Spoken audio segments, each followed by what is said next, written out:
আগে না অস নিয়ে গেছে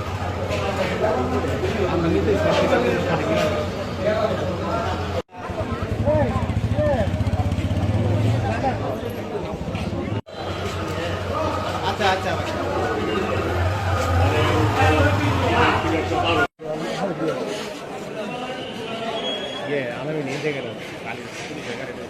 আজকে যে মামলাটার জন্য আমার বাবা শেখ মোহাম্মদ জাকির হোসেনকে অ্যারেস্ট করা হয়েছে, এই মামলাটা সম্পূর্ণ একটা মিথ্যা মামলা। মিথ্যা মামলা এটা আমাদের মেলান্দ থানার ওসি এবং জামালপুরের এসপি দুজনে অবগত হওয়ার পরেও মিথ্যা মামলাটা ওরা নিচ্ছে। মিথ্যা মামলা নেওয়ার পরে আজকে তারা আটকাইছে, কিন্তু জামিন নামঞ্জুর করছে। কিন্তু ওই দিন যে ঘটনাস্থল ঘটনা তারিখ তারা বসাইছে, ওই ঘটনার দিন আমার বাবা ঢাকা মেডিকেলে চিকিৎসারত অবস্থায় ছিল। এটা আমাদের কাছে যথেষ্ট পরিমাণ প্রমাণ আছে। ওইখানে চিকিৎসার যে ডকুমেন্টসগুলো এগুলো আছে, আমার বাবা ওইখানে একটা ছবিও তুলছিল। ছবির নিচে ডেসক্রিপশনে তারিখ আর সময়ও দেখা যায়, ওইটাও আমার কাছে প্রমাণ আছে। পরে আজকে অ্যারেস্ট করার পরে গ্রামের মানুষ যখন শুনছে, গ্রামের মানুষের নামে এই মামলায় মিথ্যা আসামি দিছে। দেওয়ার পর গ্রামের মানুষ সবাই ছুটে আসার পরে হলো যদি এখানে বিশৃঙ্খলা সৃষ্টি করে, এর জন্য আল্লাহ আমি সবাইকে কোর্টের বাইরে বসাইছি যে আপনারা বসেন। বসানোর পরে আমি ভিতরে ঢুকতে লাগছি। ঢুকার সময় আমার বড় ফুপুকে সহ আমাকে ধাক্কা দিয়ে, আমার বড় ফুপুর চুল ধরে ধাক্কা দিয়ে ফালাই দেয়। আমি আগাইতে লাগছে, আমার সহ ধাক্কা দিয়ে এক মহিলা পুলিশ ফালাই দিছে। ফালাই দেওয়ার পরে আমি অমনি আবার গেছি ভিতরের দিকে। যাওয়ার পরে এক মহিলা পুলিশ আমার তলপেটে লাথি মারার পরে আরেকজন হলো কলার চাইতে এরকম করে ধরছে। ধরার পরে আমি ধাক্কা দিয়ে সরাই দিতে লাগছি। তখন একজন পুরুষ, না এটা পরে পুরুষ একজন পুলিশ, দাড়িওয়ালা মুরব্বী পুলিশ, উনি আমার গোপনাঙ্গে এই যে ইনি এটা ওই পুলিশ আমার গোপনাঙ্গে হাত দিছে। দেওয়ার সাথে সাথে আমি ওনার কলার ধরছি, ধরে দিকে সরাই নিয়ে গেছি। আরেকজন পুলিশ, মহিলা পুলিশ আইসে আমার এইভাবে খামচি দিছে, এখানে সহ এইখানে এই হাতেও আছে খামচি দিয়ে এইভাবে ধাক্কা দিছে। পরে আরেকজন পুরুষ পুলিশ আমার ধাক্কা দিয়ে মাটিতে ফালাই দিছে। এই ভিডিও হয়তো আছে আপনাদের কাছে, দেখবেন যে আমার একবারে ধাক্কা দিয়ে মাটিতে ফালাই দিছে। মামলাটা কি ছিল? মামলাটা একটা মারামারি মামলা ছিল। ওই দিন আমার বাবা এখানে ঘটনাস্থলে ছিল না, মিথ্যা মামলা ছিল এটা। ওই পুলিশের আপনার যে ছবিটা দেখালেন ওটা একটু দেখানো। এই যে পুলিশের ছবিটা অত স্পষ্ট না, সবাইকে দেখান।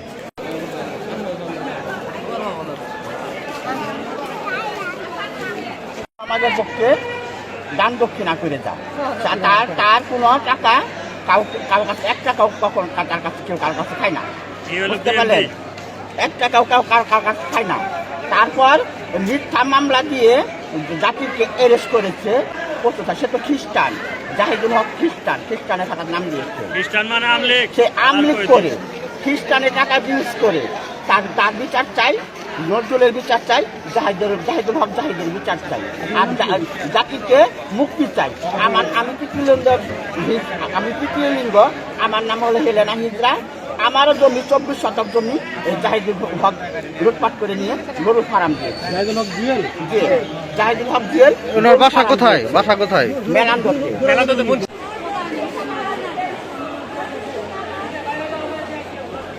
আমরা সবাই আসলাম, পাবলিক সবাই আমরা আসলাম যে ঢুকি বন্দি, যে আমরা দেখতে আসছি সবাই।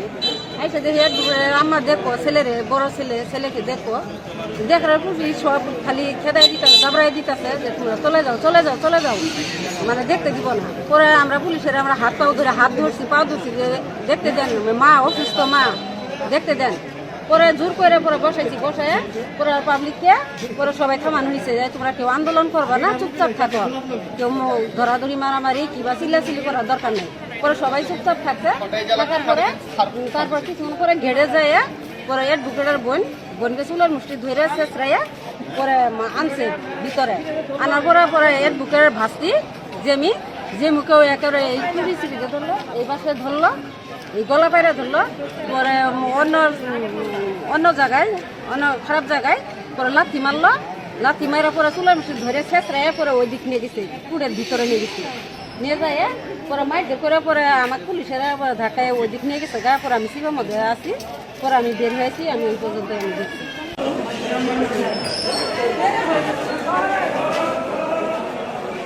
একটা পারিবারিক গুরুস্থান নিয়ে আমাদের যে উকিল সাহেব জাকির সাহেব আমরা পুরা সমাজ নিয়ে আছে একটা গুরুস্থান, মানুষের শ্রেষ্ঠ মুসলমানের শ্রেষ্ঠ এলাকা গুরুস্থান, এর নিচে এত কোনো ঠিকানা নাই।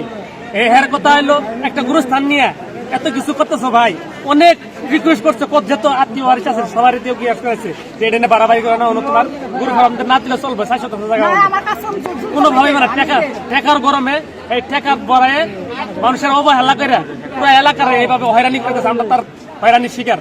আজকে কেন এখানে আসছেন আপনারা? এখানে আসছি আমরা মিথ্যা মামলা আর হাজিরা দিবার আসছি। আসার পরে হ্যাঁ টাকা দিয়ে পুরা উকিল কিনে হেরে আমরা উকিল সাহেবকে জামিন নামঞ্জুর করছে, আটকাই দিয়েছে।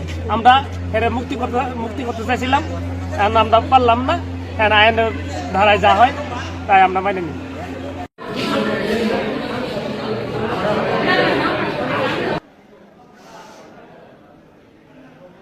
গত 15/1/2025 তারিখ গত জেলাধীন মেলান্দহ থানার একটা আদার্স সেকশনের মামলা নম্বর 8/12/2024 সংক্রান্তে একজন বিজ্ঞ আইনজীবী, তার নাম শেখ মোহাম্মদ জাকির হোসেন, এই মামলার অন্তর্বর্তীকালীন তিনি জামিনে ছিলেন।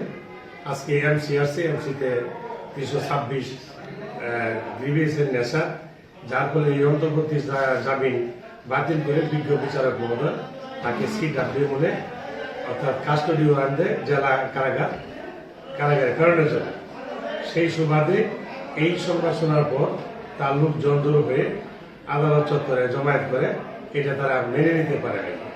এই জন্য কিছু কথা কাটাকাটি তাদের সাথে আমাদের পুলিশের হয়। এর পরিপ্রেক্ষিতে আমরা পরবর্তীতে তাদেরকে বোঝাতে সক্ষম হই এবং তারা এক পর্যায়ে বুঝে শুনে এই আদালত থেকে ফিরে যায়।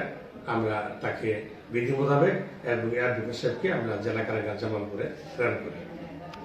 এখন ওই যে মানে যাকে কারাগারে দেওয়া হয়েছে তার লোকজন তারা বলতেছিল তাদের সাথে আপনারা মানে অসৌজন্যভাবে ব্যবহার করছে বা তাদেরকে মারধর করছে, এই বিষয়ে আসলে আপনারা আসলে তখন কি ঘটেছিল? এই বিষয়ে আসলে বলতে গেলে সত্য কথা, আমরা ওই ধরনের কোনো পরিবেশ মারামারি হয়ে এটা আমার চোখে পড়ে নাই, হয়নি। হয়তোবা ঠেলা দেখা হতে পারে, কিন্তু এই ধরনের পরিস্থিতি আমরা মোকাবেলা করি না এবং তারা করতে চাচ্ছেন, আমরা তাদেরকে সর্বোচ্চ সতর্ক থেকে আমরা তাদেরকে বোঝাতে সক্ষম হয়েছি। আপনাদের কেউ আহত হয়েছে? আমাদের আহত এই মুহূর্তে আমার কাছে কেউ এরকম বলে নাই, এটা আমার জানা নেই। না, আমার নলেজে নাই, জানা নেই।